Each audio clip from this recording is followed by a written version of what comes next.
Assalamualaikum warahmatullahi wabarakatuh. Alhamdulillahilladzi anzala ala abdihil kitab wa lam yaj'al lahu iwaja qayyiman liyunzira ba'san syadidan min ladunhu wa yubashshiral mu'minina alladzina ya'maluna sholihati anna lahum ajran hasanah makithina fihi abada. Asyhadu an la ilaha illallah wahdahu la syarika lah wa asyhadu anna Muhammadan abduhu wa rasuluh la nabiyya ba'dah amma ba'du. Alhamdulillah, kita jumpa lagi pada video saya yang ke-34. Kali ini saya beri judul berlaku adil. Saya jelaskan pada video ini apa bedanya adil dalam arti ex-situ ya, dan adil dalam arti kata adil. Karena di dua ayat yang saya gunakan sebagai referensi, dua-dua kata itu ada dan terjemahannya dua-duanya adil. Kemudian juga saya jelaskan di video ini ciri-ciri adil itu. Ini adalah pendapat saya. Menurut saya ciri adil itu ada 3. Tidak usah berpanjang lebar, kita langsung mulai saja.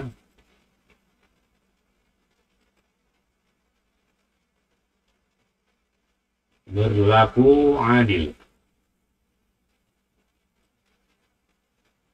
Ayat pertama yang saya jadikan acuan adalah surat An-Nisa, surat yang keempat, ayat 135.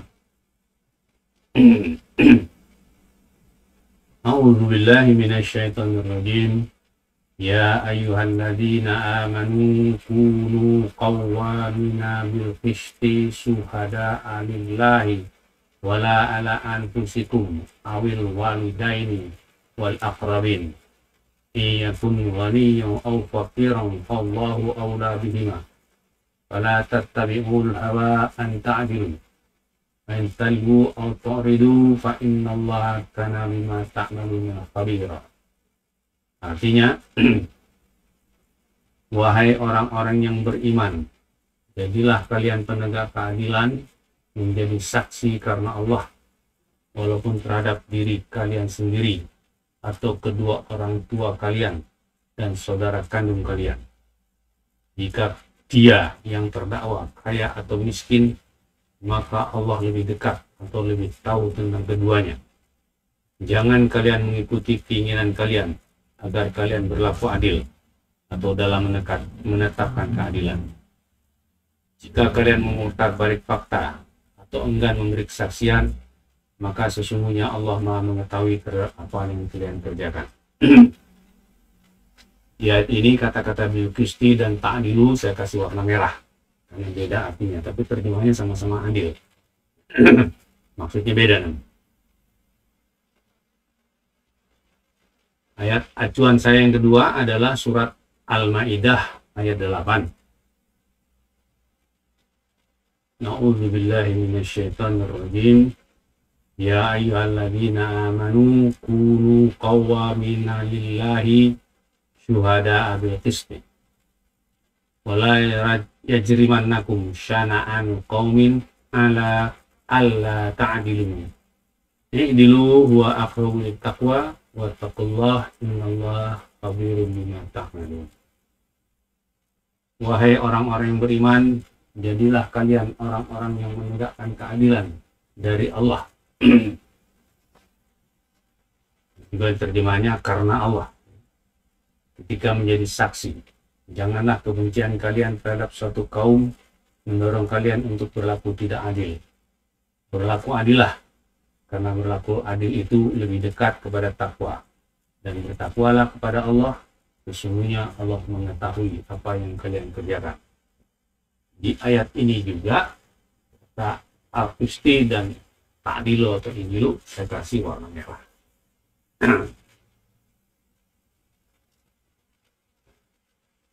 Perbedaan arti antara iksitu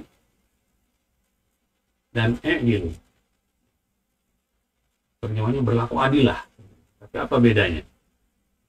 Sepanjang yang saya tahu bedanya adalah itu adil dalam arti presisi, penekanan pada masalah perasaan. Di sikap kita dalam menegakkan keadilan itu dalam iksitu ini itu tidak berpihak pada manapun. Itu sikap mental. I'dilu itu adil dalam arti proporsi, penekanan pada masalah perlakuan materi. Termasuk dalam ayat tadi itu menjadi saksi, itu memberikan fakta, memberikan kesaksian sesuai dengan fakta. Walaupun terhadap diri sendiri, orang tua, saudara kandung, orang yang kita benci, fakta ya fakta. Itu adil. Sedangkan itu di dalam hati kita, saya harus berlaku adil karena Allah. Berlaku adil. Jadi tidak dikurang-kurangkan, tidak dilebih-lebihkan.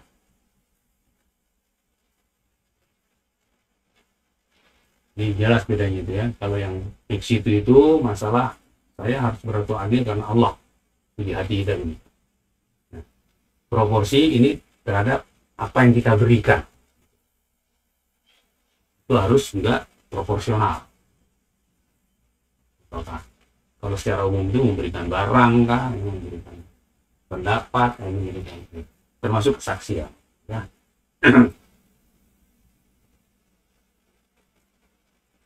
Di surat 4 surat An-Nisa ayat 135 ayat yang pertama tadi, Allah menyuruh kita menjadi saksi yang adil. Itu menggunakan kata iksitu, bil qisti. Walaupun terhadap diri sendiri, kedua orang tua, ataupun saudara kandung. Ini adalah tentang sikap mental.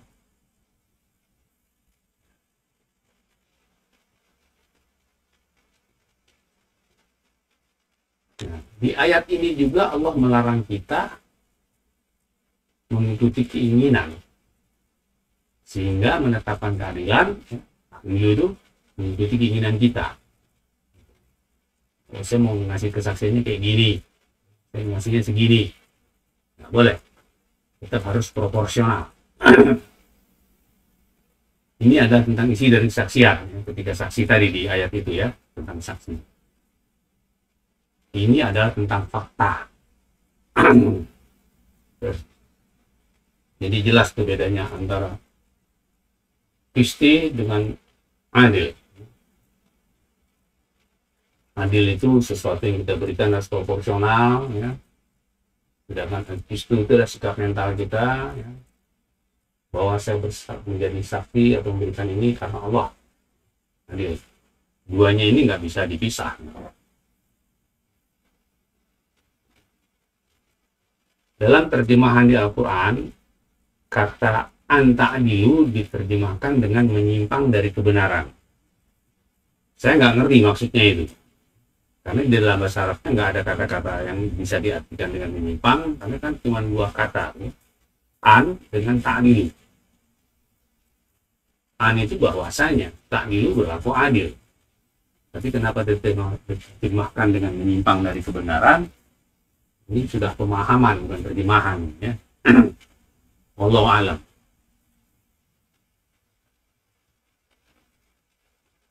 Di surat 5 ayat 8, surat Al-Maidah ayat 8 yang saya gunakan sebagai ayat yang kedua tadi, Allah juga menyuruh kita menjadi saksi yang adil.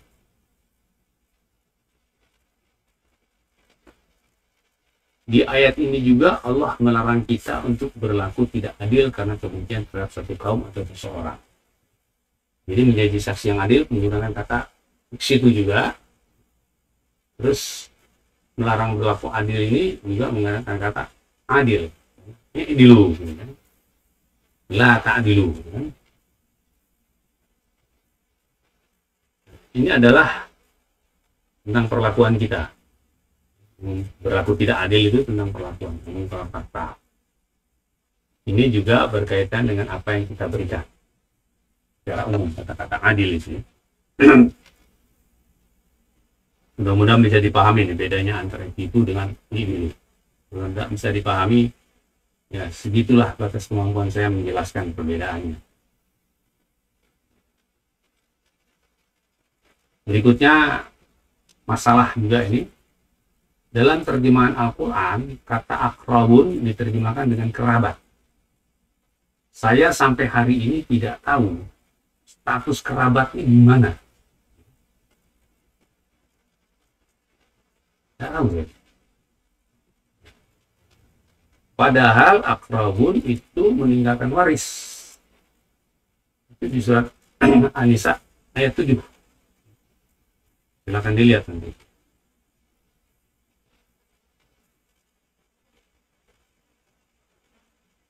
Dan yang meninggalkan waris hanyalah orang tua dan saudara kandung. Oleh karena itu, saya menerjemahkan akrabun dengan saudara kandung, bukan kerabat. Karena saya terus terang tidak tahu status kerabat itu gimana, orang lain atau bukan. Kalau saudara kandung jelas ya, orang lain. Tapi kalau salah nanti silakan dikoreksi.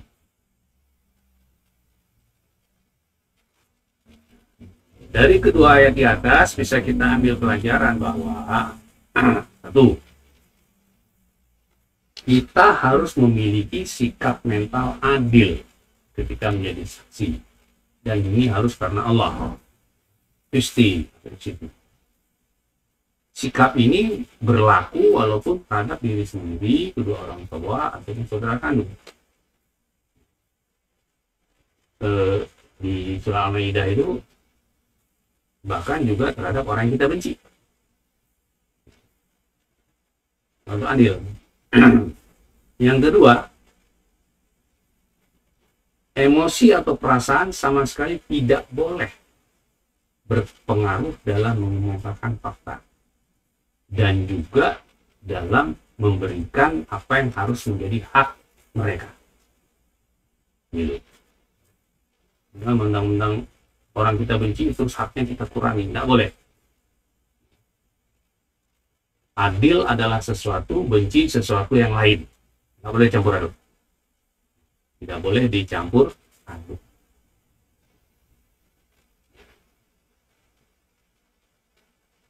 Hadis-hadis tentang berlaku adil. Dua hadisnya saya kutip. Yang pertama Muslim 3406. Juga syaratnya nggak saya baca, langsung saja ke terjemahannya. Telah menceritakan kepada kami Sufyan bin Uwainah dari Amru, yaitu Ibnu Dinar, dari Amru bin Aus, dari Abdullah bin Amru, dari Ibnu Umair, dari Abu Bakar, mengatakan sesuatu yang sampai kepada Rasulullah Nabi SAW.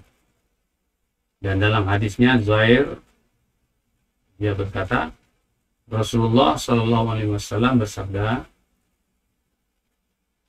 orang yang berlaku adil, muqsitin, yang dalam hadis disebut kata muqsitin, berada di sisi Allah di atas mimbar atau panggung yang terbuat dari cahaya. Di sebelah kanan Ar-Rahman Azza wa Jalla. Sedangkan kedua tangan Allah adalah kanan semua. Siapa itu? Yaitu orang-orang yang berlaku adil. Diluna dalam hukum, adil dalam keluarga, dan adil dalam melaksanakan tugas yang dibebankan kepada mereka. Sini juga menggunakan dua kata yang berbeda kan, muqsitin dengan ini. Ini adil itu proporsional, dalam hukum adil, dalam keluarganya dia adil, dalam melaksanakan tugasnya dia adil. Artinya enggak dia kurang-kurangin, kalau harusnya segini ya segini gitu. Dan juga tidak berlebih-lebihan. Hadis yang kedua, Muslim juga 3428, dari Abu Hurairah dari Nabi SAW, beliau bersabda, seorang imam itu ibarat perisai, seorang berperang di belakangnya dan berlindung dari musuh dengan dia. Jika seorang imam atau pemimpin memerintahkan supaya takwa kepada Allah Azza wa Jalla dan berlaku adil, maka dia mendapat imbalan atau ajrun karena. Dan jika dia memerintahkan selain itu, maka dia akan mendapat siksa. Itu dua hadis.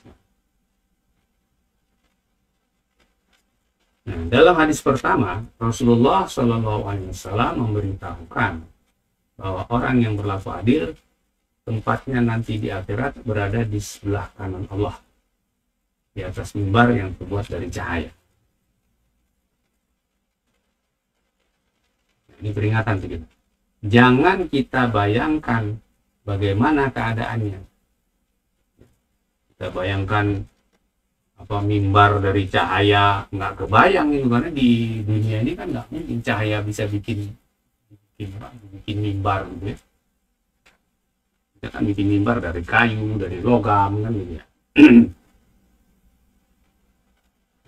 Kenapa? Karena keadaan di akhirat nanti sama sekali berbeda dengan di dunia ini.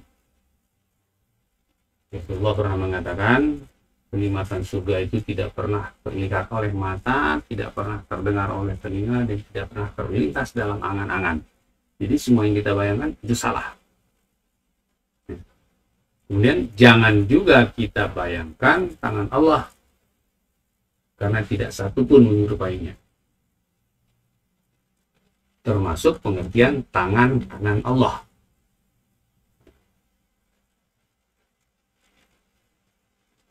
Ada orang yang mendebat karena pemahaman dia ini pada ayat ketika baiat itu tangan Allah di atas tangan mereka. Dia membayangkan tangan beneran gitu. Tangan beneran tangan manusia lah. Makanya wallahu alam laisa kamitslihi syai'un. Allah tidak serupa dengan apapun. Nggak ada yang serupa.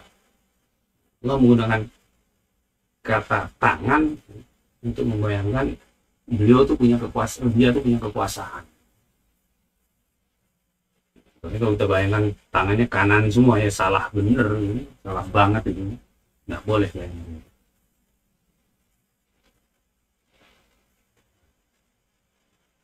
Dalam hadis kedua, Rasulullah SAW memberitakan bahwa pemimpin yang adil akan mendapat imbalan dari Allah Subhanahu wa Ta'ala. Saya menerjemahkannya imbalan, bukan pahala. Jujur, karena saya sampai sekarang nggak tahu pahala itu bagaimana, imbalannya kan. Bentuk imbalannya apa, wallahu alam. Pemimpin yang tidak adil akan mendapat siksa. Jadi cuma dua pilihan ya, adil atau tidak. Adil dapat imbalan, ajrun, nggak adil dapat siksa. Nggak ada yang ketiga.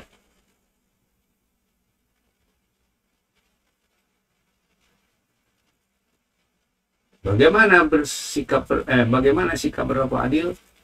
Ada beberapa kriteria adil itu. Ini saya katakan tadi, ini menurut pendapat saya. Kalau salah, silakan dikoreksi.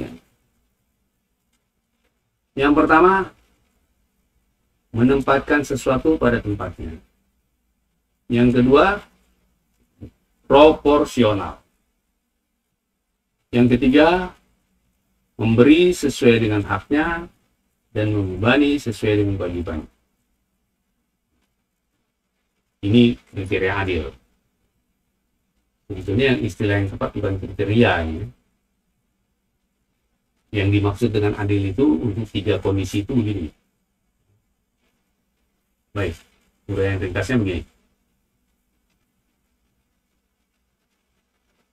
Yang pertama, menempatkan sesuatu pada tempatnya. Segala sesuatu ada tempatnya, baik itu barang, sikap, maupun perkataan. Barang, ya,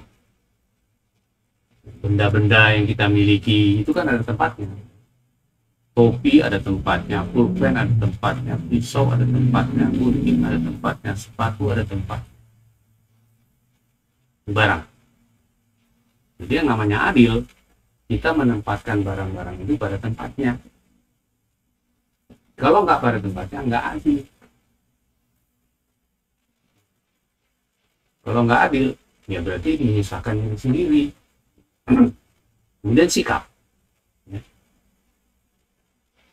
Sikap itu tergantung tempatnya juga. Di mana? Nah, sama sikap. Kemudian juga perkataan. Saya tidak jelaskan panjang lebar tentang sikap karena banyak sekali. Nah, kalau perkataan ini pernah ada pepatah Arab atau hadis saya lupa, yang artinya setiap perkataan ada tempatnya dan setiap tempat ada perkataan. Jadi untuk ciri atau kriteria pertama adil ini perlu ilmu. Kita harus tahu bagaimana sikap yang tepat di suatu tempat, di suatu keadaan, bagaimana perkataan yang pas, nggak asal ngomong. Itu adil. Yang pertama. Yang kedua, proporsional. Memberi sesuatu atau menugaskan sesuatu sesuai dengan keadaan orang yang diberi sesuatu tadi atau ditugas sesuatu tadi. Bukan hanya orang, kemudian yang hewan juga, tumbuhan juga. Kalau kita kasih pupuk nggak proporsional, mati tumbuhannya kan. Kalau hewan itu kita nggak kasih makan secara proporsional atau tidak kita tugas secara proporsional, tersiksa dia. Demikian juga terhadap orang. Misalnya orang punya anak, satu SD, satu SMP, satu SMA, sama-sama dikasih jajan 50.000, itu tidak proporsional, itu nggak adil. Untuk anak SD banyak bener itu, di SMA pas, SMP-nya mungkin kebanyakan. Saya contoh gitu. Kalau kita punya bawahan pun begitu. Beri tugas proporsional. Beri hadiah juga proporsional.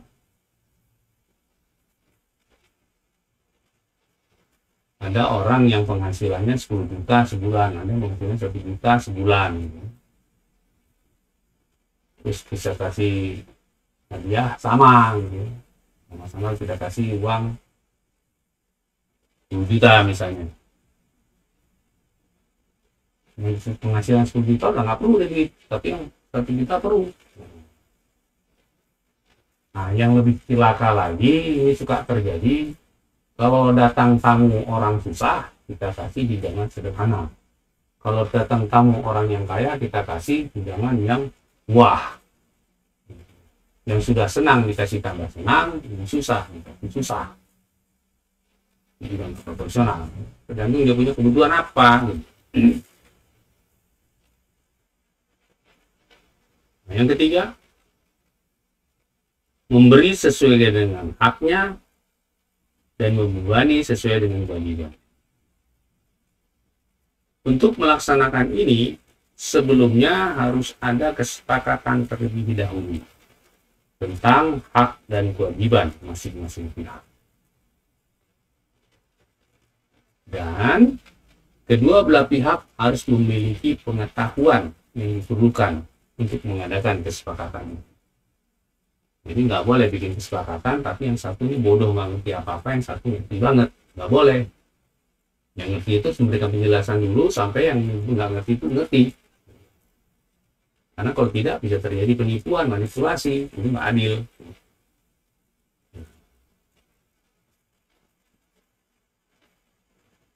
Setelah disepakati berdasar pengetahuan, baru diberikan tugasnya dan diberikan haknya. Nah, dari tiga-tiga ini kita lihat bahwa adil itu perlu ilmu. Makanya kewajiban untuk ilmu dalam Islam itu kan dari ayunan sampai liang kubur. Tanpa adanya pengetahuan kita nggak bisa. Itu yang pertama itu, bagaimana menempatkan barang, sikap dan perkataan sesuai pada tempatnya, nggak bisa. Bagaimana memberikan sesuatu, menugas sesuatu secara proporsional, kalau kita nggak punya ilmunya nggak bisa. Nah, itu ilmu itu wajib sekali gitu, untuk adil. Dan Allah menekankan adil itu lebih dekat kepada takwa. Kenapa takwa? Karena yang bisa masuk surga itu orang takwa. Itu di surat Ali Imran ayat 133. Wasari'u a'udzubillahi minasyaitonir rajim. Wasari'u ila maghfiratin min rabbikum wa jannatin arduhas samawati wal ardh u'iddat lil muttaqin. Bersegeralah kalian kepada ampunan dari Rabb kalian dan surga yang luasnya seluas 7 lapis langit dan bumi yang disediakan bagi orang-orang yang takwa. Jadi kalau kita ingin masuk surga, ya harus takwa.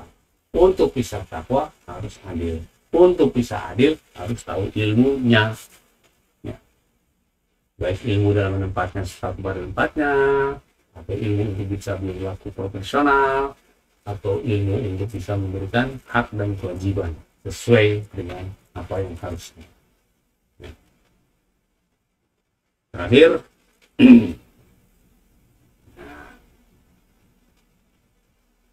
lawan dari adil adalah zalim. Jadi kalau kita tidak bisa berlaku adil, kita zalim. Zalim terhadap diri sendiri, zalim terhadap orang lain. Dan zalim itu membuat susah diri sendiri. Contohnya tadi yang naruh barang tidak di tempatnya. Begitu diperlukan, berabak menurut kita nyari. Kita suka mengalami itu karena sering merasa tidak adil itu. Atau sikap terhadap seseorang kita tidak adil, menimbulkan masalah gitu. Jadi semua kezaliman itu merugikan diri kita sendiri. Semua keadilan itu memudahkan hidup kita. Makanya untuk dapat dunia hasanah, akhirat hasanah ya harus adil. Ini harus kita lakukan.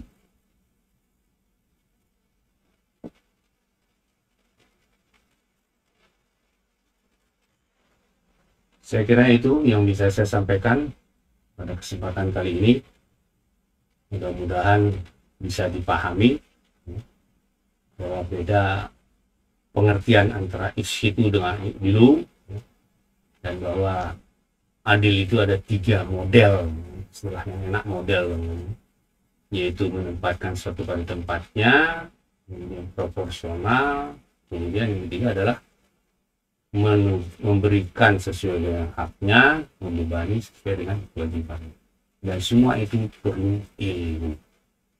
Itu saja, semoga bermanfaat. Yang benar itu datangnya dari Allah, yang salah itu datangnya dari saya. Saya mohon maaf kalau ada salah, dan kalau ada yang tidak setuju silahkan ditulis di kolom komentar. Kalau Anda ingin terus mengikuti video-video dari saya, silakan subscribe bagi yang belum. Kalau Anda menyukainya, silakan like, dan kalau Anda menganggap ini perlu untuk disebarluaskan, silakan share. Sekian saja, saya tutup dengan doa kafaratul majlis. Subhanakallahumma wa bihamdika asyhadu an la ilaha illa anta astaghfiruka wa atubu ilaik. Assalamualaikum warahmatullahi wabarakatuh.